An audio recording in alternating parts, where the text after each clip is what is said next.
Bonjour à tous et à toutes, bienvenue sur cette nouvelle vidéo, bienvenue sur ce nouvel épisode de Tilt. Nouvelle année, nouveau talent universitaire et nous débutons cette nouvelle année en musique puisque nous recevons la lauréate du tremplin Phoenix Normandie 2024, Justine. Justine, comment vas-tu?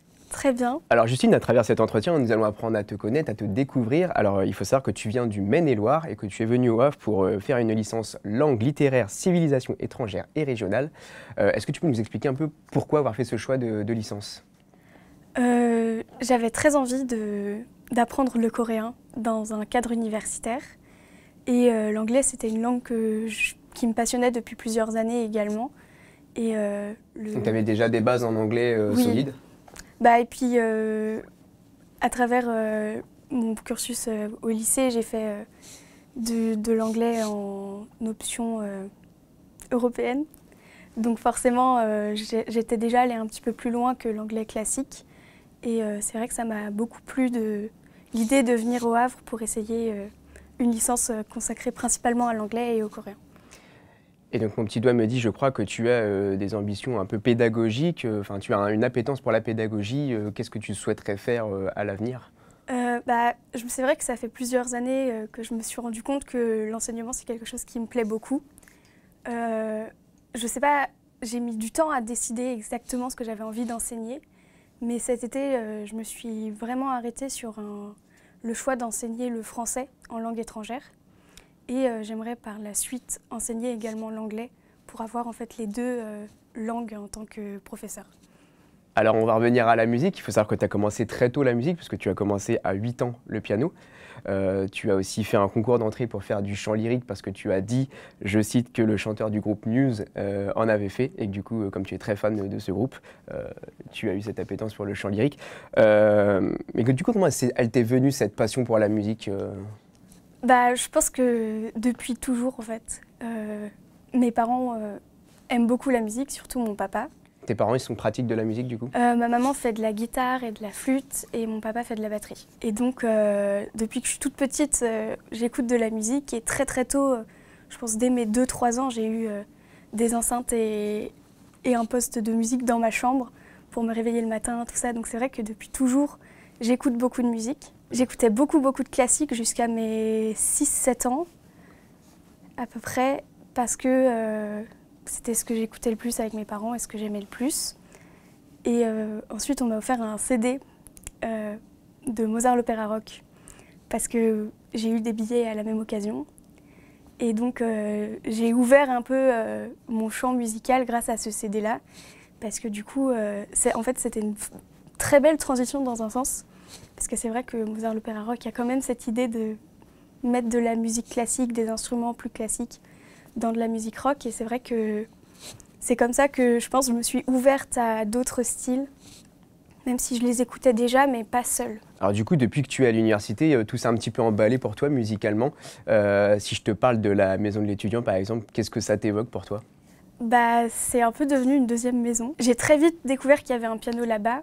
Et c'est vrai que c'était l'une des choses que j'ai cherché très très vite en arrivant au Havre. Je me suis renseignée avec le conservatoire, tout ça, parce que pour moi, c'était la première fois que je vivais en dehors de chez mes parents. Donc c'était la première fois que je vivais sans piano. Et tu perds aussi tes repères parce que tu avais un piano que tu connais et là, tu te retrouves sur quelque chose un peu inconnu. C'est ça. Et du coup, c'est vrai que je me suis renseignée pour savoir où il y avait des pianos. Et j'ai un peu découvert par hasard qu'il y en avait un à la MDE. Et c'est vrai que au fur et à mesure, entre ma L1 et ma L2, j'y suis allée de plus en plus souvent. Et j'ai pris l'habitude de jouer quasiment quotidiennement sur ce piano-là. Et du coup, c'est là aussi que tu as commencé à composer?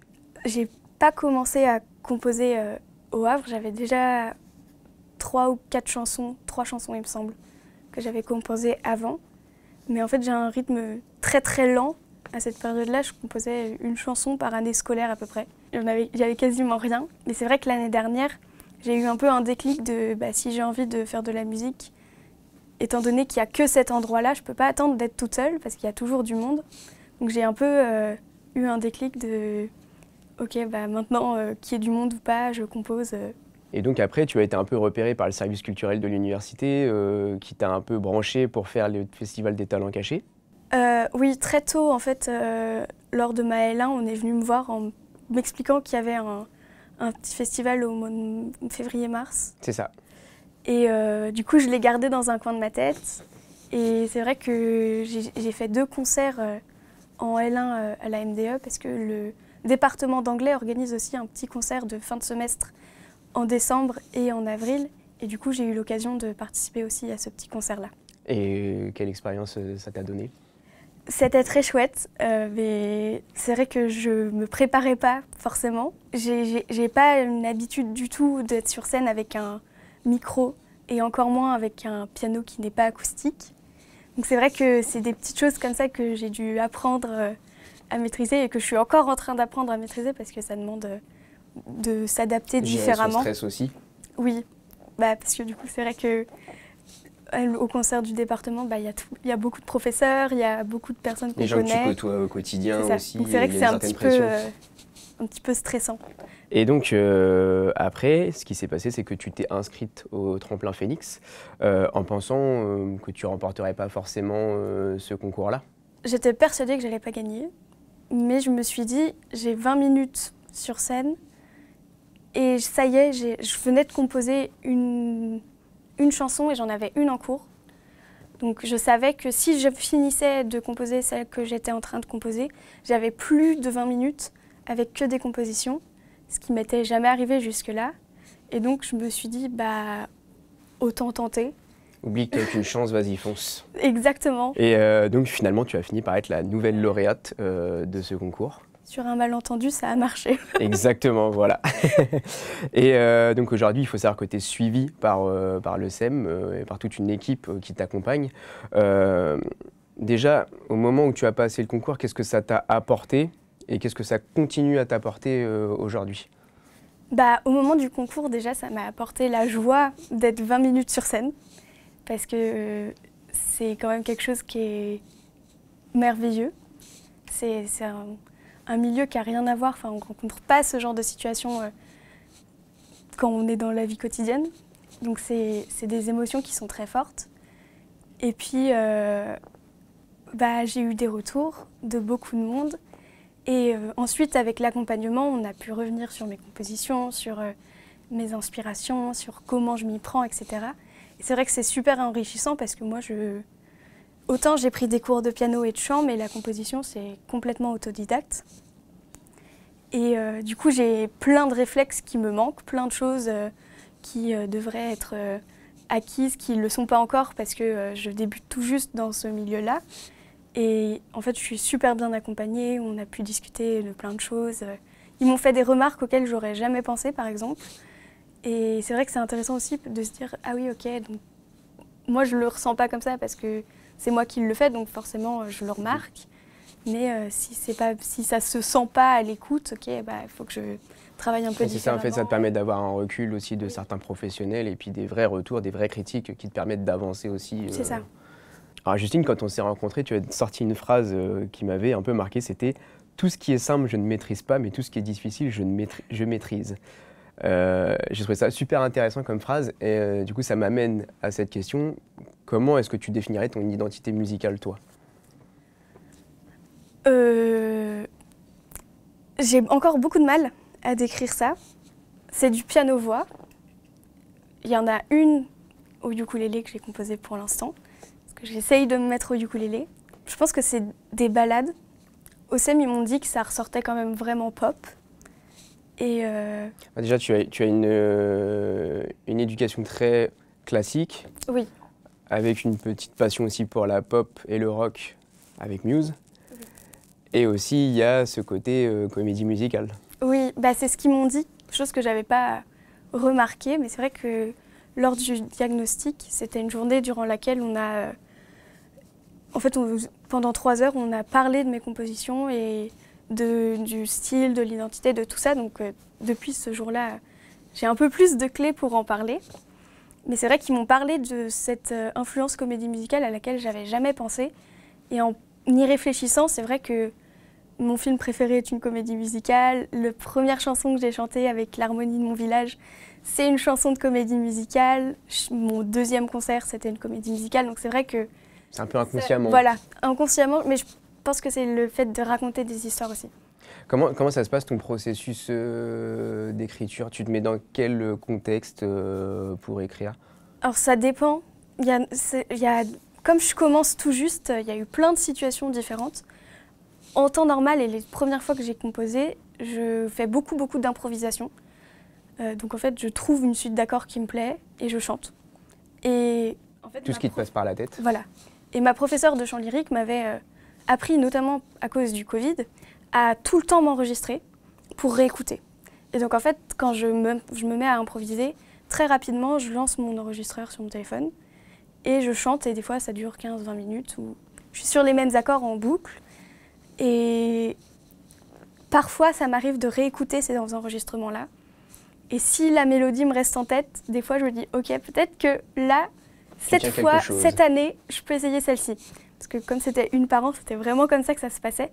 Maintenant, du coup, c'est un peu plus régulier, donc ça va un peu plus vite, parce que je pense que j'ai un peu pris un pli aussi.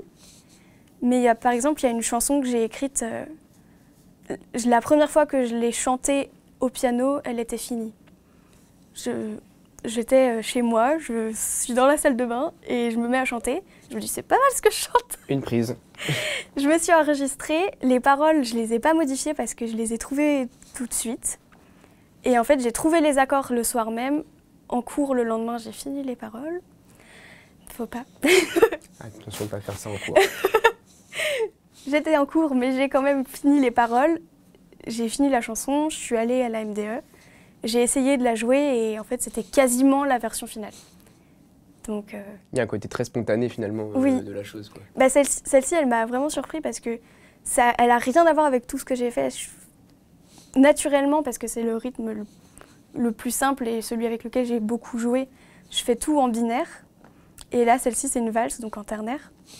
Donc c'est vrai que celle-ci, elle a été un peu impressionnante.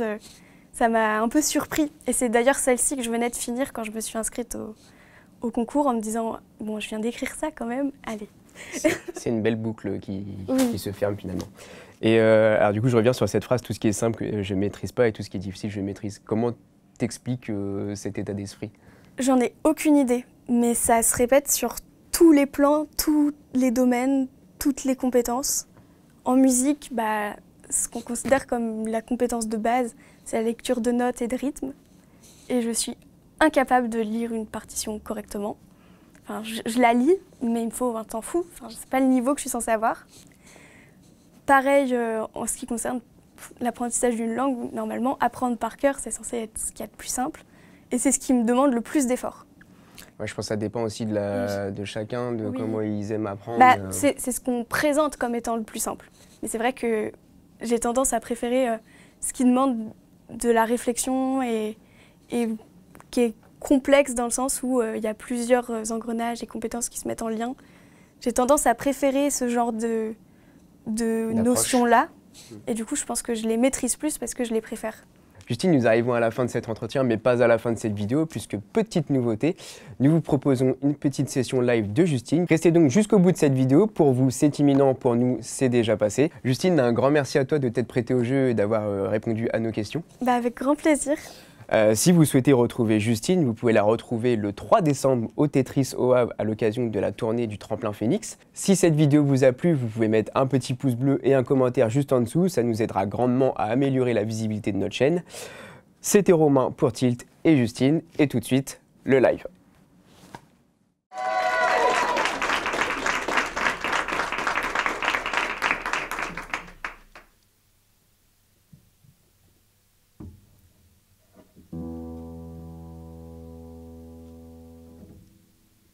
J'aime les étoiles filantes et la lune croissante.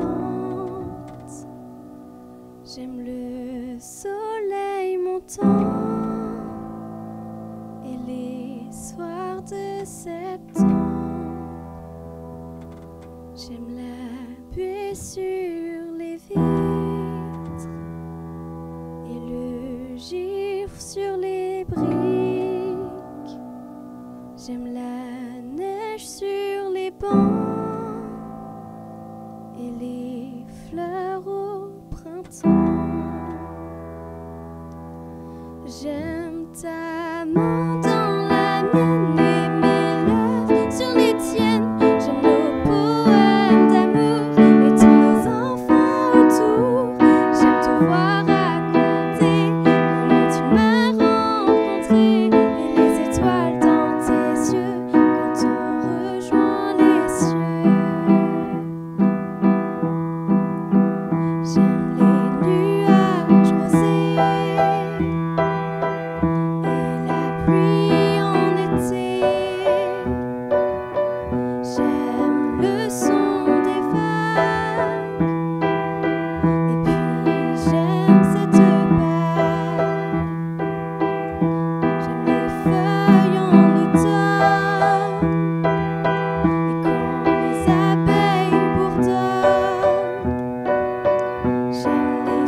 I'm sorry for myself.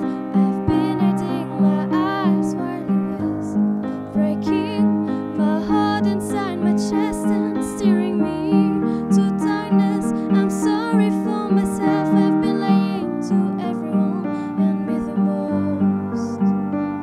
I'm sorry for myself. I've been thinking that it was better for us to conceal my skies and smell like everything we're getting fine, but you took pleasure in seeing me failing and die in front of you.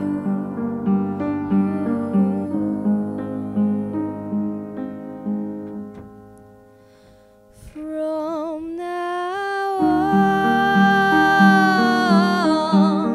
I will not let anyone myself drive this heart. I will fight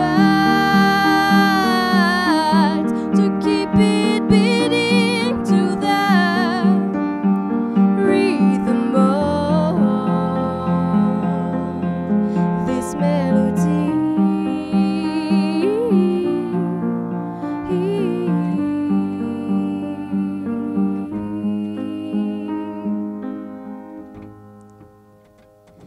I'm sorry for myself. I've been waiting for someone to help me and get my heart out of this cage and fly away with him. Eye in the sky from the stars to let me dream, just be amazed.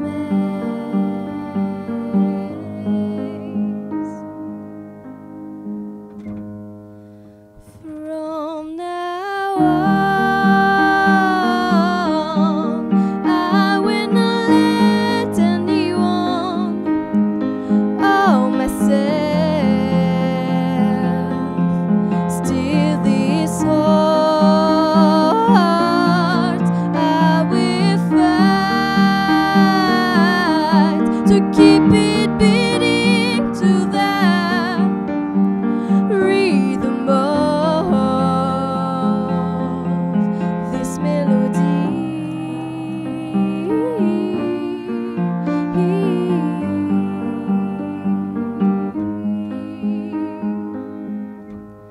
I wish I could be brave. I wish I could be strong. I wish I could be bold. I wish I could be confident. I wish I could be steady. I wish I could be touched. I wish I could be determined. Wish I could be a queen.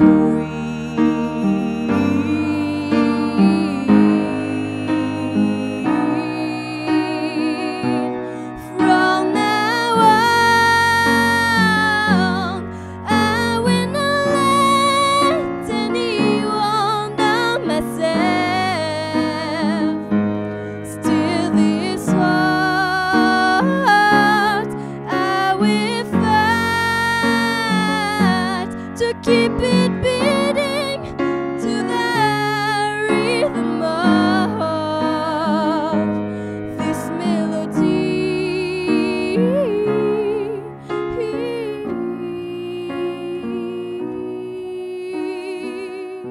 This melody.